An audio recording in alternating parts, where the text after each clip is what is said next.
Hello, Commodore and Amiga fans. Dan Wood here from the Retro Hour podcast and from YouTube as well. And today I'm joined by a man who I'm sure needs no introduction, David Pleasance. Hello, David. Hey Dan, how you doing? Yeah, very good, thank you. Now, today I thought we'd do a little update video because we've got a little exciting announcement to tell people about in a moment. But of course, your book, Commodore: The Inside Story, has been out a few months now. What's the reaction been like from Commodore and Amiga fans to the book? It's been absolutely amazing, to be honest with you, Dan. Far greater response than I could ever have dreamed of. It's true, I had a few hiccups in the shipping of the product because I never dreamt it just how difficult it would be to actually physically sign that many books. When we shipped out 1,764 books, which is one hell of a lot of signatures to do. That's a lot of wrist action. Oh, it absolutely is indeed. No, the dramas that I had, which were quite sad, were I didn't send anything tracked, and the reason I didn't was that it cost an awful lot more money, and I was advised by the Royal Mail that many of the places that I was sending it to, they couldn't guarantee a tracked system, so it didn't seem to make a lot of sense. So what I did do, of course, is I put a return to address on every single parcel that went out. And some people did not get their books or their Blu-rays or CDs or whatever they ordered, but they didn't come back to me. Mm-hmm. So it's very weird that suddenly things have gone missing. And not a huge number, but anyway, the bottom line is that I have had to replace several books that seemingly got lost on the way. But as I understand it now, we're pretty much home and dry with everything that is owed. As you well know, because you were the narrator, we were very late in getting the audio book out. A simple reason being that you and I both completely underestimated how long it would take for that to be recorded. Neither of us having done it before. Mm-hmm. However, that's now gone out, and as I understand it, everybody who pledged for it has now received it. So yeah, in terms of the success of the book, it's been that phenomenal that I've literally just taken delivery of a reprint. Wow. Yeah, I've taken 750 more books, which is an example of how well it's doing and how everybody seems to love it. I mean, I've had not one person complain about it, which is amazing. Mm-hmm. I was expecting to fend off some things, but no, everybody seems to really enjoy it. People are saying they picked it up and wanted to read it leisurely, but then couldn't put it down and stuff like that. So yeah, all in all, very, very well received. Yeah, I actually played a little excerpt of the audiobook to my mum. I think it was RJ's chapter. And my mum, not really knowing much about the Amiga or anything, had a tear in her eye at the end of that chapter. So, yeah, I think it's a book that it's just full of great stories, and I think it's very accessible to everyone, I think. Yeah, well, I'm thrilled to bits with it. I love the way it's come out. I think the look of it, the quality of the printing and everything is top class, and I'm very, very proud of it. And it was something that I decided if I was going to leave a legacy, I should leave a legacy that was memorable, and I really believe that I've achieved that objective. Now, when you originally announced that you're going to do the book, also you did mention something about a competition for those that bought it. Now, some people may have forgotten about this because it was a while ago now. Let's give a little recap on this amazing prize that everyone who's bought the book is going to be eligible to maybe get this prize delivered to them. Yeah, it's really strange because I guess because people were delayed in getting the book, perhaps they forgot about it. But what I'd actually offered, thanks to Trevor Dickinson from Aeon, was that he had offered to give me a prize, which at that time was the motherboard for I think it's called Tabor. Mm-hmm. It's the 1222 machine that Aeon have developed. But of course, at that time, it was just the PCB. But the reason I've actually kept quiet about it, since not one person, and this is absolutely true, not one person has asked me about the prize since I shipped the books. Everybody's head's buried in the book, I think, isn't it? Well, maybe so, yeah, I'm not sure. But in a way, that's worked out really, really well. But the reason being is that now I've managed, to, with help from other people, very kind people, when this prize is now turned into, will be a finished and completed Amiga product, if I'm allowed to call it that. Please don't sue me. But no, what's happened is that very kindly Steve Jones has donated a case and a suitable power supply. That's his brand new case that he also kickstarted. And I think he's actually got a picture already of a black one that's just literally just arrived. Wow. So he's going to donate the case. I've also got Mathew Leaman from AmiKit is going to be supplying all the other bits to make the computer a complete entity. The only thing you won't have is a monitor of any kind. And there's a number of reasons for that. People like to choose their own, but also it's a very expensive thing to ship around. So we decided it will just be the computer. But the best thing of all, though, is that because we've now been able to lift the value of the prize, we are continuing with this. Everybody who has bought from me, not just through the Kickstarter, but also through my my website, downtimepublishing.com, and those people who have bought from me at exhibitions and events where they've come up to me personally, and I've signed the book for them, or the Blu-ray, or the CD, or whatever. It doesn't matter what you've bought. If you bought something, then you will be entered into the draw. And all I need to tell you now is how to go about entering into the draw. I'm asking everybody, you must re-enter for the simple reason that the database that we have on Kickstarter is not reliable. We've known that because we found out some people's addresses were wrong and all this sort of thing. So to make it fair to everybody, if you have bought anything from me, whether it be on the Kickstarter, on downtimepublishing.com, or at an event, or at a future event, then what I request from you is please send me an email. We have a new email address which we'll put up on the screen. The email address is davidpcompetition@gmail.com. Okay, send me in you must use your own email address. I will not do anything through Kickstarter because it gets published on Kickstarter, and I don't want that. So your own email address directly to davidpcompetition@gmail.com with your backer number or your order number, and then your full address and contact details. Then they will all be entered into the draw.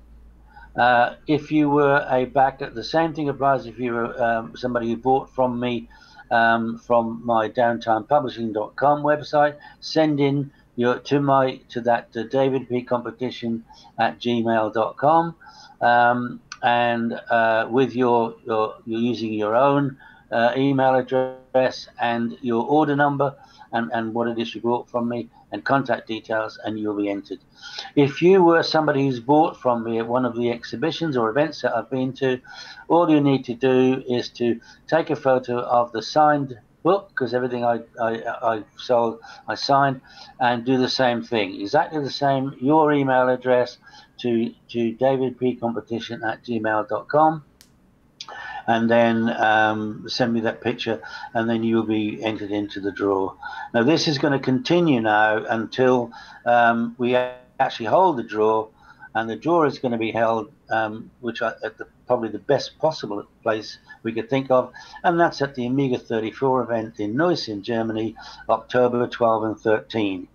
Now the closing date for all of this will be the Sunday midnight on the 6th of October.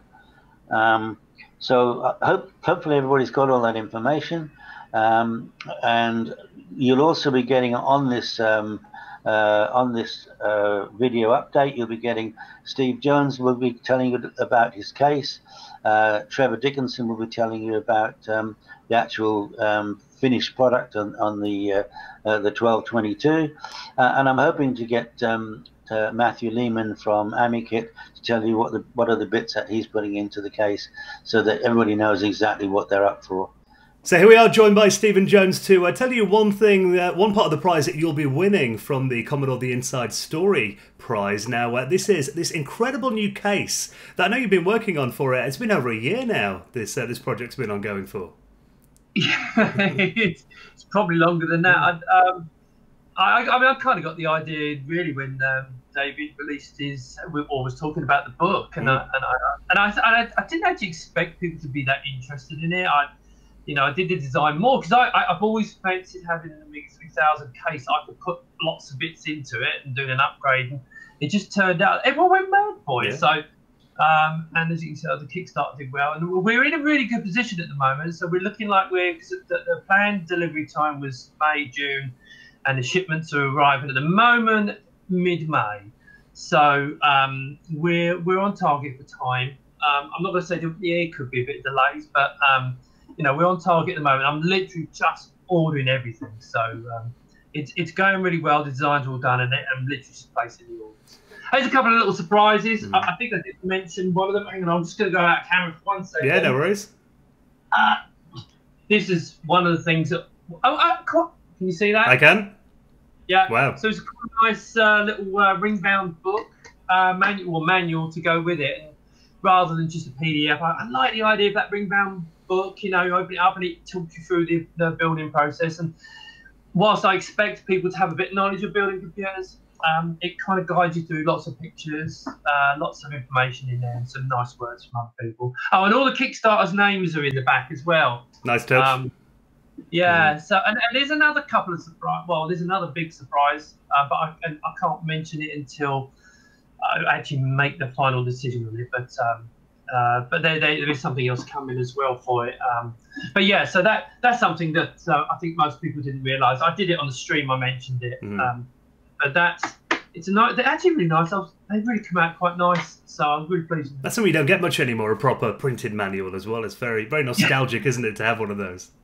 Yeah. I know. And definitely working on the nostalgia element with this project. And it's. I don't know if you've seen it, maybe I don't know if you can't picture it, but I've literally just got the final version of the plastic test, but I asked them to spray it in black, and I put it on, and oh my god, it really looks good. And it actually looks like the final version. It just looks like it's injection molded. So I'm really chuffed with that. So that black one looks fantastic. Well, I'll put a picture of that up while we're talking about it now so people can see it. I mean, I'm sure everyone who's watching this video is aware of your project, but just a quick recap of what it is. This is a professionally made new case. It's inspired by the Amiga 3000, really, isn't it, the look of it? Yeah, I mean, it's nearly 30 years, I think it is almost 30 years ago, I did a product called the Checkmate 1500, which I launched in 87, which I had a few run-ins with Commodore. This is in David's book, so buy his book, read about it. And then David, I'd always wanted to design it, because I didn't design the original, I wanted to design the new version. I always wanted to do it, and I loved the 3000. And when David's book came up, I said, well, do you want to put my story in it, and about the 1500? And he said, very kindly, I was really surprised when he put the whole lot in. And so I thought, you know what, I fancy doing it again. So I designed it, as I said earlier on, and the response has been overwhelming. Yeah, and the Tabor board that we're giving away as well is just one of the boards that fits in. I mean, it's so versatile, isn't it? You can put pretty much anything in this.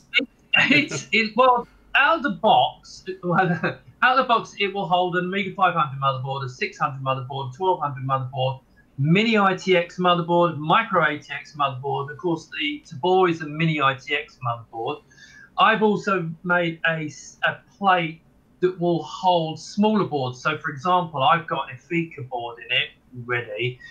You can stick a Raspberry Pi in it, and also the Vampire standalone. So there'll be little adapters for that, and they just go in the mini ITX one. So basically, there's not much. I mean, people have even been asking me about can I stick an Atari SD? Oh, what? I know. Okay. I mean, you literally. I think the key thing is because I've not got one in here with me, but is the back panel. It's modular, so there's a rear panel. There's about 4 different types, and having all these different types means you can put different motherboards in, and that's I think the key thing. Which is, and also with the PC version, I modified it slightly from the original, made it slightly longer. It's now exactly the same depth as the 3000, but you can put water cooling in it now, so you can water cool the PC. But by going the same depth, now I'm not promising this, but people have asked, can we put a 4000 or a 3000 motherboard in it? I said, well, why would you want to do that? I said, well, we might have smashed up cases, but we might have motherboards. So I thought, okay, so maybe later on we'll do a new plate and maybe see if we can adapt it to take the. I like the idea of I would only take a 3000 motherboard if that case is destroyed. Yeah. But it might actually be like a nice replacement case, I think, for the 4000 and 3000 motherboards. Because I know a supplier where there's 150, 4000 motherboards as well. What's kind of the process of making these as well? Because, I mean, they are professionally made products, aren't they? They're not like 3D printed or anything like that. These are made to very high standard. Yeah, no, these are the original one was completely metal. Everything was metal. But this time what we did, because I needed the front to look like the 3000. So 90% of it is metal, which is steel. The keyboards are made out of aluminium, so they're nice and light. But all the front plastic is injection molded plastic, and that's why I had to do a Kickstarter. As it turned out, actually, this company makes such good 3D. The fronts I've got are 3D printed, and they look so good. Technically, I could have done it without it, but they were very expensive. So the injection molding is a high upfront cost, but then of course when you do the certain numbers, like we had to do 600 cases, then you know your costs come down. So we managed to do this. In fact, interestingly, that one of the things is when the next batch are actually going to go up in price slightly. They're going to have to go up just a little bit, not much, but I will put the price up, probably another £20 on top. That's just purely because as this project evolves, I'll probably include extra bits to kind of make it up. But so the Kickstarter backers, I didn't want to say you'll get the cheap case. Turns out the Kickstarter backers actually getting cheaper than the next batch is going to be, which is always good. But yeah, I mean, I'm you know, it's always these things. I'm kind of on target. We always had to make a profit, and we're on target to make a profit. So it means I've been able to invest in them. For example, the manual, I mean, I wasn't going to do that because there was no budget, but saved a bit here and there, and, we've managed to do, a few extra little bits. I can tell this is a real passion project for you as well, and I can't wait to get my hands on mine, I'm really excited for it. Yeah. If people want to find out more, maybe people haven't got hold of one yet, is there any way they can keep up to date with your progress? Yeah, that's a good question. Obviously, you can search on the Kickstarter, my website is checkmate1500.com. Cool. I'll put that up on the screen. You'd know that, wouldn't you? Yeah, the right address. But there's also a Facebook group for it, Checkmate 1500 Plus on Facebook, and there's a big lively group, about 1,700 people. So that's going really well. And as I said, people have asked, can we do some stories on the case? And I've said no, because I made a promise at the beginning. And it's not me being holier than thou, but I made a promise at the beginning. I will not be doing more orders until I ship this, and the reason for that was purely this is a hobby project at the moment, and I didn't want to get distracted by it, because sometimes people can get distracted with lots more, and it causes problems. So as soon as this batch is shipped, I've ordered plenty of plastics. Then I'll see what the next we're looking to doing another batch later on. Amazing. Well, Steve, it's been great catching up with you. Yeah, fantastic. And now to talk a little bit about this amazing motherboard that we're going to include in this brilliant prize that you could win, I'm joined by the one and only Trevor Dickinson. Hello, Trevor. Oh, hello from New Zealand. It's morning here in New Zealand, by the way, and it's just, our autumn starts on the 1st of September. Yeah, I think your autumn's warmer than our summer, I think, over there, isn't it? Probably, yes, probably. So yeah, I got up nice and early this morning. What time was it? 7 o'clock my time.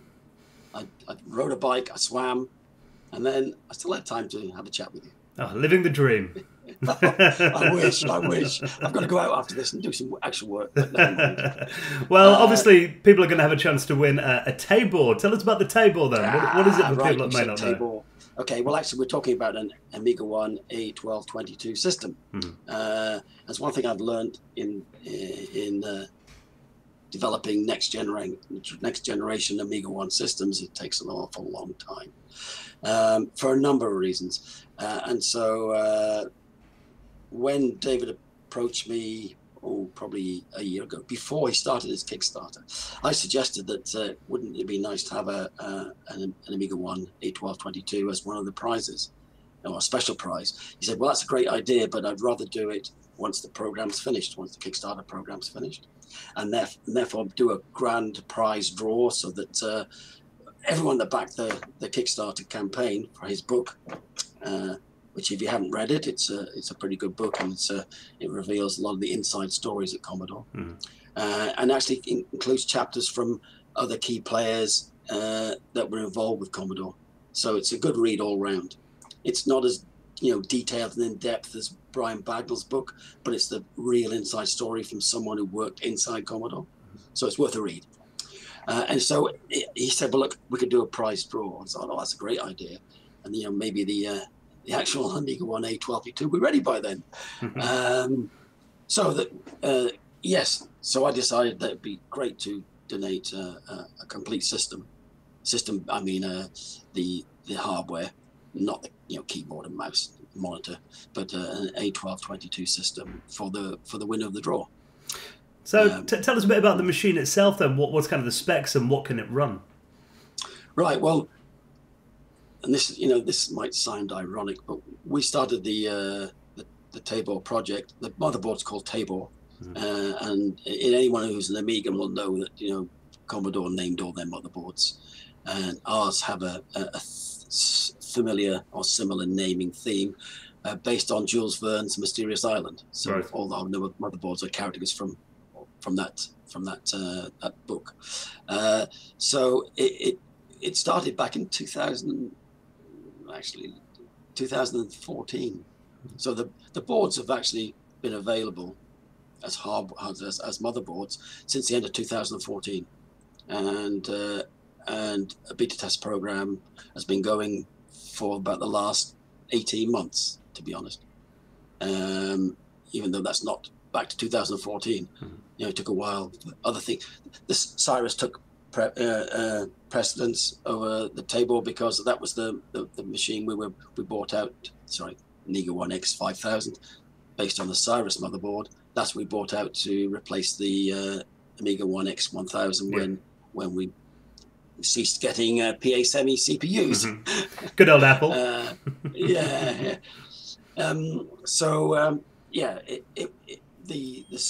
The machine was spec'd at that time. So you're looking at what was available in CPUs at that time, and we chose the P1022 as there's a much bigger story actually, which goes way back, but we haven't got time for it. So I might write about it at some stage. I like to document these things and actually give the real background history of what happens behind the scenes. The truth rather than the fake news that you always hear. Yeah, lots of that around. So we chose the P1022. It was a 32-bit 1.2 gigahertz processor. It had an SPE floating point, which is a bit unusual and different. But we checked with the Amiga OS4 developers, the core developers at the time, and said, look, it's a different floating point. It's different to FBU. Is that a problem? They said, no, we can get around that. That's not a problem. And as we've seen from some of the graphics work, animation work, video work that's been done more recently, that if you use the capabilities of the SPE FBU, the Tabor flies. Yeah. If you're using FPU, that is. But it does take that requirement. So we decided to do that, create the motherboard, make it low cost, make it as low cost as possible, and make it an entry-level machine, but with a mid-level performance. So we didn't want to have we think of some of the very low-powered. I'm thinking of the Lime PC. Yeah. Remember the Lime laptop, which could barely start up Firefox. We wanted to have a bit of grunt behind it. So that was what the Mini ITX board, the Tabor board, was based on that CPU. And to make it something we can get out to, a wider Amiga audience, without the wife or partner saying, or boyfriend or whoever these days, saying, oh, "What's that great big Hulk doing in the corner, and why did it cost so much money?" So that was the plan. So it's a great entry-level machine for people that want to experience Amiga OS 4. Entry-level, but mid-level performance. Yeah, so yeah. not, we wanted to be, something that would actually be usable. Mm-hmm. Well, it's very generous of you to donate this prize to the Commodore The Inside Story competition. I'm sure every Amiga fan would love to get their hands on one. And we'll be seeing you as well in Amiga 34 in Nice. I will be at Amiga 34. Yeah. I've booked my hotel already. I'm staying at the Fire and Ice. Great. As usual. Yeah. I haven't got my flights yet, but I'm trying to tie in a trip to Europe, for business. And AMI West, which is the week later. Mm-hmm. So it's a combined trip. So yeah, I'll definitely be there, as will Mathew Leaman, my business partner, co-founder of Aeon Technology, and also he's the MD of Amiga Kit. So they'll be there selling their wares also. Hi, it's Mathew from AmigaKit.com. For some time we've been selling David Pleasance's new book, Commodore The Inside Story, and we're pleased to confirm that all of our customers who have purchased the book will be entered into David's new prize draw. And furthermore, we are pleased to confirm that Amiga Kit Technical Services will be assembling the draw prize to one lucky winner.